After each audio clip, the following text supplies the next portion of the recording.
Government is set to host the African Union-AIP Water Investment Summit, which aims to mobilize investment for climate-resilient water infrastructure and unlock shared prosperity across the continent. Set for this coming week and the first to be hosted on African soil under the theme Solidarity, Equality and Sustainability. It aims to place Africa's development challenges, especially water security, at the center of the global agenda and to help address the continent's $30 billion annual water investment gap. Taking place at the Cape Town International Convention Centre from the 13th to the 15th of August, the gathering will be held in collaboration with the African Union, the Continental African Water Investment Programme, the AU-AIP High-Level Panel on Water Investments for Africa, and the African Union Development Agency. Joining us now to take this conversation forward is Dr. Anthony Turton, who is Environmental Advisor, a speaker and author. Good afternoon. It's good to see you once again, Doc. So in a statement, the Department of Water and Sanitation notes Africa's water infrastructure remains underfunded. And I think that's why we're having this conversation. And that is said to hinder economic development, social well-being and climate resilience. Talk to me about that statement, the extent to which it captures the situation as far as water infrastructure is concerned on the continent. Yes, I think the department is very wise in making that statement. It's a well-known fact that there's an underspend in the infrastructure upgrade and operations and maintenance. Sadly, in the case of South Africa, most of the budget goes to salaries of individuals, very often senior individuals, and insufficient money goes into operations and maintenance. So as a result of that, we have a significant backlog with a lot of your major metros under severe pressure today. So, some people talk about a funding crisis, but I don't personally believe it's a funding crisis. I believe it's more to do with a crisis of leadership, a crisis of credibility. That's what our biggest problem is. Crisis of leadership, crisis of credibility. But what does that translate to in terms of the actual needs of infrastructure on the ground in the form of reservoirs, in the form of pipelines and wastewater treatment plants? Okay, well, almost all of our wastewater treatment plants are under severe distress, absolutely severe distress. Very few have been upgraded in the last 2 decades. So they are all failing. There's a very high percentage of them failing. One needs only look at the Green Drop report put out by the Department of Water and Sanitation to tell the story.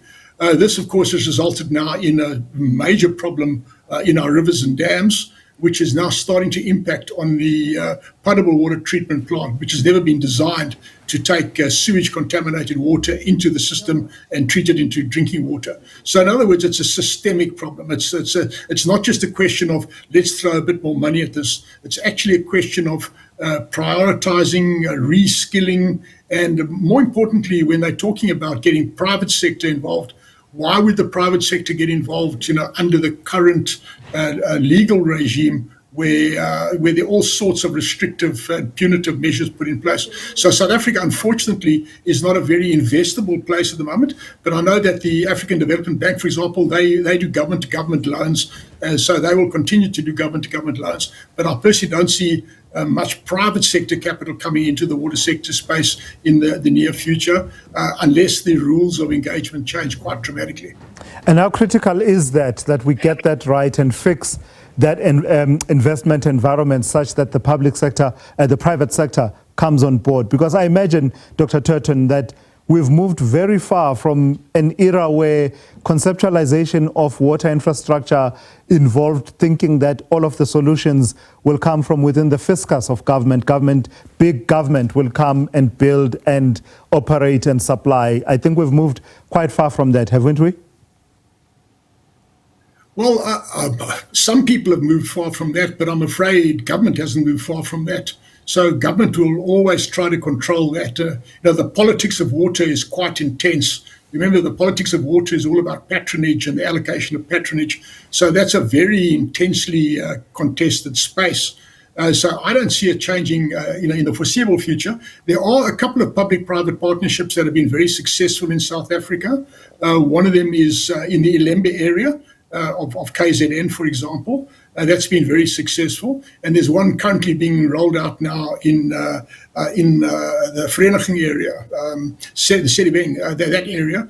So there are some green shoots. The important thing here is that places like Rand Water have got a very, very deep set of experience in this, and Rand Water is also a highly investable entity. It's got a strong balance sheet. So in these public-private partnerships where things like Rand Water are involved, you're probably going to get a bigger appetite for other investors to put capital in. But some of the other water boards are just under severe distress and are probably unable to raise capital on their own, given their failing balance sheets. So it's a very complex story. But there's another aspect that we need to understand, and that is the very, very high population growth rate in South Africa. It's almost exponential population growth rate in South Africa, and we've not been able to match that population growth rate with jobs. And part of that is because we've also unable to match the population growth rate with infrastructure like water services. So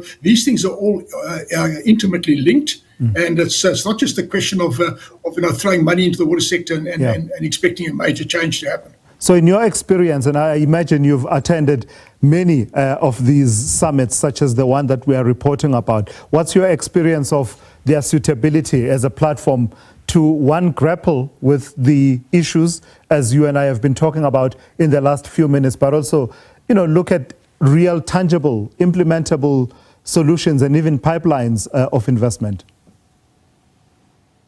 Yes, these are all multilateral agencies that are involved. So, the World Bank and the African Development Bank, etc., the Development Bank of Southern Africa. These are all institutions that have got very robust, long track records. So this is government-to-government money or institutional money. This is not private capital as such. So that will carry on, and there's very strong linkages there, and the rules of engagement are very well understood, and that will continue well into the future. So I don't see that a conference like this will make an earth-shattering change to the way we think. But what we have to do is we have to start thinking differently about water. We have to start thinking about water as an economic enabler, because at the moment we only think about water supply as water supply. We're not thinking about water supply as the foundation for job creation, foundation for the kind of, let's call it 6-7% economic growth rate we need per annum for the next 2 decades. This is a very ambitious economic growth plan that's in my head anyhow. And we have to empower that with water. Right. I don't see much talking about that taking place. All right. Got to thank you for your time this afternoon. That's Dr. Anthony Turton, who is an environmental advisor, speaker and author, talking to us ahead of the African Union-AIP Water Investment Summit that's taking place this week.